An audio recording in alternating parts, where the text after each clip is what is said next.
위로하여라. 나의 백성을 위로하여라. 너희의 하나님께서 말씀하신다. 예루살렘 주민을 격려하고 그들에게 일러주어라. 이제 복역 기간이 끝나고 죄에 대한 형벌도 다 받고 지은 죄에 비하여 갑절의 벌을 주님에게서 받았다고 외쳐라. 한 소리가 외친다. 광야에 주님께서 오실 길을 닦아라. 사막에 우리의 하나님께서 오실 큰 길을 곧게 내어라. 모든 계곡은 메우고 산과 언덕은 깎아내리고 거친 길은 평탄하게 하고 험한 곳은 평지로 만들어라.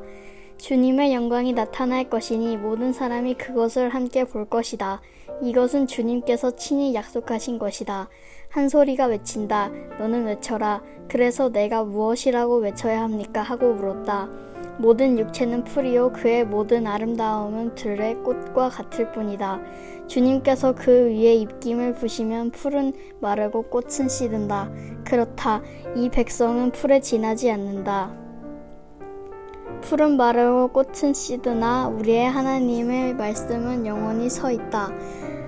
좋은 소식을 전하는 시온아, 어서 높은 산으로 올라가거라.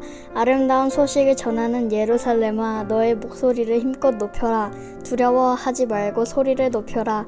유다의 성읍들에게 여기에 너희의 하나님이 계신다 하고 말하여라.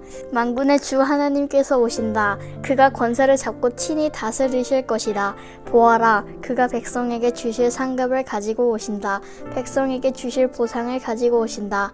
그는 목자와 같이 그의 양떼를 먹이시며 어린 양들을 팔로 모으시고 품에 안으시며 젖을 먹이는 어미 양들을 조심스럽게 이끄신다.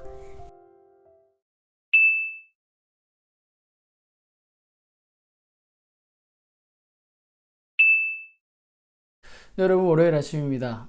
오늘부터 이사야 말씀 우리가 함께 볼 텐데요. 40장부터 66장까지 말씀을 우리 7월, 8월 이렇게 같이 읽어 나갈 겁니다.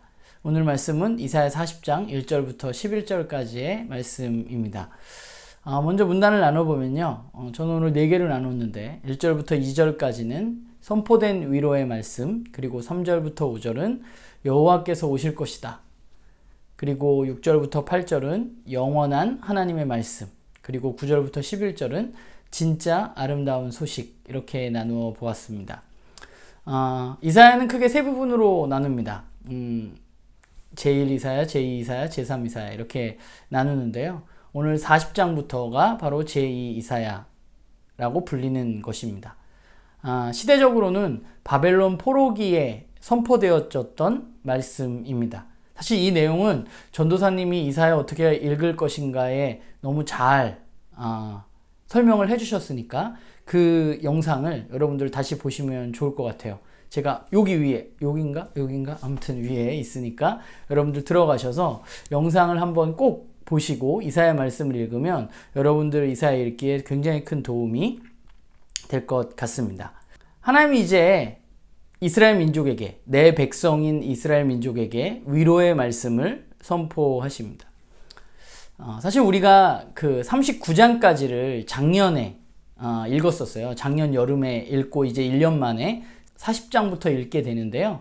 작년까지 읽었던 39장에는 심판받을 거다. 너희들 똑바로 못해서 너희들 심판받을 거야 라는 메시지로 39장까지가 기록되어져 있거든요. 근데 오늘 40장을 시작하면서 하나님은 내 백성인 이스라엘에게 위로의 메시지를 선포하고 계십니다. 그 위로의 메시지는 뭔가 하면 이제 자신들의 죄악으로 멸망해서 나라에서 쫓겨나고 포로기를 겪었던 그 하나님의 형벌이 끝이 났다는 것입니다. 이것이야말로 위로의 메시지이죠. 이스라엘은 충분히 벌을 받았다고 이야기하고 있습니다. 근데 말씀을 보면서 그런 생각을 했어요. 정말 이스라엘은 충분히 벌을 받았는가? 라는 생각을 했어요. 그들은 정말 하나님 앞에 철저히 회개했는가? 사실 살펴보면 그들이 회개했기 때문에 위로의 메시지가 선포되는 것이 아닙니다. 위로의 메시지가 선포되는 것은 하나님의 주권적인 메시지입니다. 하나님이 내 백성이라고 부르는 그 이스라엘을 사랑하셔서 그들을 회복시키기로 결정하시고 그리고 그들에게 위로의 메시지를 선포하라고 말씀하고 계신 것이죠. 그러면서 하나님은 그들 가운데 하나님이 돌아오실 것이라고 말씀하세요. 내가 너희들에게 갈 거다. 그래서 너희들은 그 길을 예비해야 된다 라고 말하고 있습니다. 이 말은 결국 하나님은 반드시 오실 것이라고 이야기하고 계신 것입니다. 그러면 하나님은 누구인가? 하나님은 이 세상의 주인이십니다. 세상은 어때요? 세상은 세상이 가지고 있는 각자의 아름다움을 뽐냅니다. 그래서 오늘 말씀에 있는 것처럼 각자의 아름다움을 뽐내는 꽃과 풀과 같은 것이 세상, 그리고 우리 인간이지만, 그러나 문제는 뭐냐면 그것들은 언젠가 사라져버릴 것이라는 사실입니다. 영원하지 않은 것들이죠. 그런데 하나님은 어떤 분이세요? 하나님은 영원하신 분입니다. 그분의 말씀은 영원합니다. 영원하신 그 하나님이, 이 세상의 주인이신 그 하나님이 이제 이스라엘 민족에게 찾아오고 계신 것이죠. 그러면 하나님이 임하면 어떤 일이 일어나는가? 하나님은 이스라엘 민족들에게 임하셔서 그 백성들을 다스리실 것이라고 말씀하십니다. 통치하겠다고 말씀하십니다. 그런데 그분의 통치는 어때요? 목자가 양을 먹이는 것과 같다고 말합니다. 아기 양을 팔로 안고 안에서 젖을 먹이는 것과 같은 것이 바로 하나님의 통치입니다. 사실 오늘 말씀은 얼마나 감격스럽고 얼마나 놀라운 말씀인지 몰라요. 영원한 이 세상을 만드시고 여전히 다스리시는 그 하나님께서 이제 이스라엘 민족에게 임하셔서 그들을 돌보고 그들을 다스리겠다는 소식, 이 소식은 그야말로 복된 소식이고 아름다운 소식이죠. 오늘 말씀을 보면서 그런 생각을 해보았습니다. 뭐가 위로의 말인가? 뭐가 진짜 아름다운 소식인가? 라는 생각을 해봤어요. 여러분은 여러분의 지금의 삶의 아름다운 소식이 어떤 소식인가요? 위로의 말은 어떤 말인가요? 많은 사람들은 내가 계획하고 또 내가 생각한 것들이 순조롭게 이루어지기를 원하는 말, 그런 소식, 그런 것들이 위로의 소식이고 아름다운 소식이라고 이야기하고 생각할 것입니다. 그래서 그것을 기대하면서 살아갑니다.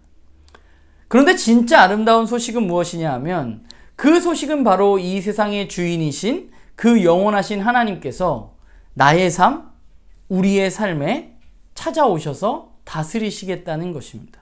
우리는 통치와 다스림을 생각하면 그것이 굉장히 아름답게 느껴지지가 않습니다. 왜냐하면 우리는 세상의 통치와 다스림을 경험했기 때문입니다.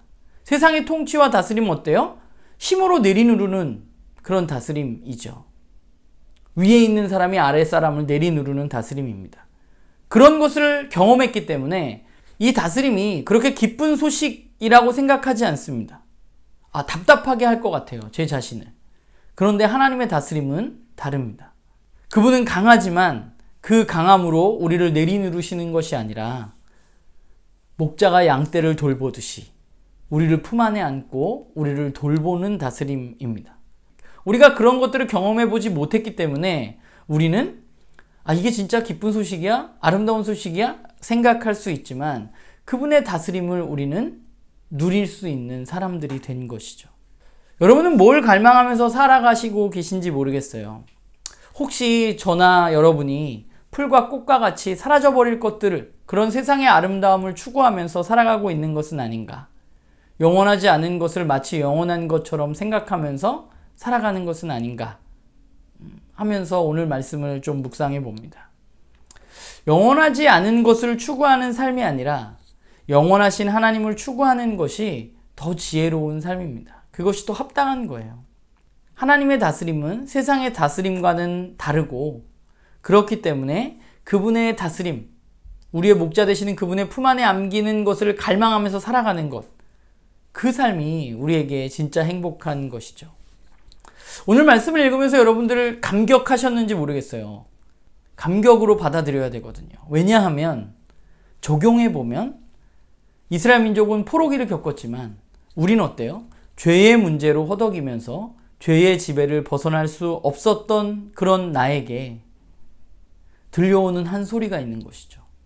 이제 죄의 통치로부터, 죄의 지배로부터 네가 벗어날 수 있다는 그 외침의 소리가 오늘 우리에게 들려오는 것입니다. 이제 새로운 왕이 나타나서 그 새로운 왕이 우리를 다스릴 것인데, 그 왕은 어린 양을 품에 안으시는 그런 목자와 같은 분이라고 말씀은 우리에게 이야기합니다. 말씀을 읽으면서 굉장히 위로와 감격을 오늘 첫날부터, 이사야 첫날부터 받았는데, 오늘 그러면서 생각했어요. 오늘 하루 정말 그 목자 되시는 하나님의 품 안에 꼭 안겨 있는 하루를 보냈으면 좋겠다. 그것을 느끼고 누리면서. 바라기는 저도 그렇지만 여러분들도 그 목자 되신 하나님의 품 안에 안겨서 오늘 하루를 보내는 그런 우리 정말 아름다움을 누리는 그런 우리 모두가 되기를 간절히 소망합니다.